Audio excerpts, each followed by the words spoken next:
Pelatih Timnas Indonesia, Sintayong, mengaku sedang sakit flu dan batuk jelang pertandingan melawan Filipina. Duel tersebut merupakan pertandingan terakhir grup F putaran kedua kualifikasi Piala Dunia 2026 zona Asia di Stadion Utama Gelora Bung Karno, SUGBK, Senayan, Jakarta Pusat, Selasa, tanggal 11 Juni tahun 2024. Juru taktik asal Korea Selatan itu mengatakan bahwa flu dan batuknya tersebut tidak sembuh-sembuh jelang pertandingan melawan Filipina. Meski begitu, Sintayong masih bisa mendampingi Timnas Indonesia dalam pertandingan yang akan kick-off pukul 19.30 waktu Indonesia Barat itu.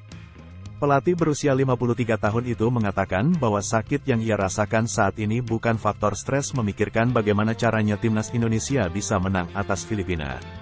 Sintayong sebelumnya juga sempat mengalami sakit yang cukup parah jelang laga Timnas Indonesia vs Irak pada pertandingan kelima grup F putaran kedua kualifikasi Piala Dunia 2026 zona Asia di SUGBK, Kamis, tanggal 6 Juni tahun 2024. Bahkan, Sintayong sempat dilarikan ke rumah sakit untuk mengecek kondisi tubuhnya.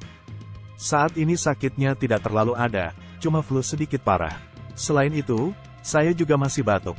Tapi tidak ada rasa stres, kata Sintayong kepada awak media termasuk bolasport.com, Senin, tanggal 10 Juni tahun 2024. Para pemain persiapannya baik dan tidak ada masalah, kata Sintayong. Sintayong mengakui bahwa dalam sepak bola itu ada menang dan kalah. Apalagi Timnas Indonesia tertinggal jauh dari Irak di ranking FIFA.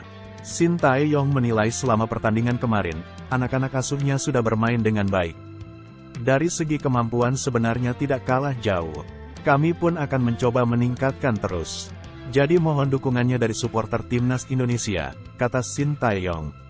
Sintayong juga sudah meminta kepada anak-anak asuhnya jangan sampai melakukan kesalahan individual seperti saat lawan Irak. Untuk masalah pemain-pemain yang disebutkan sebelumnya, mereka juga sadar dan sedang mempersiapkan diri dengan baik, tutup Sintayong.